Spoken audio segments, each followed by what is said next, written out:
मोठी बातमी राजकीय वर्तुळातून अमित ठाकरे यांनी आशिष शेलार यांची भेट घेतलेली आहे। तर यावेळी गणेशोत्सव काळात विद्यार्थ्यांच्या परीक्षा पुढे ढकला अशी मागणी यावेळी अमित ठाकरे यांनी केलेली आहे।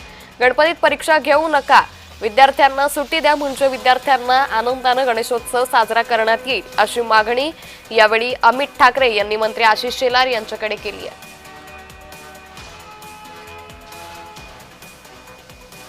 27 तारखेला आपला गणेशोत्सव सुरू होतोय आणि मला वाटतं ह्या पावसाळी अधिवेशनात आशिष सरांनी गणेशोत्सवाला राज्य महोत्सवाचा दर्जा दिला। राज्य महोत्सवाचा दर्जा दिल्यानंतर मला वाटतं की अशा कॉलेजेस किंवा शाळांमध्ये हा सगळ्यांचा उत्सव आहे, त्याच्यामुळे सगळ्यांनी तो आनंदात साजरा केला पाहिजे।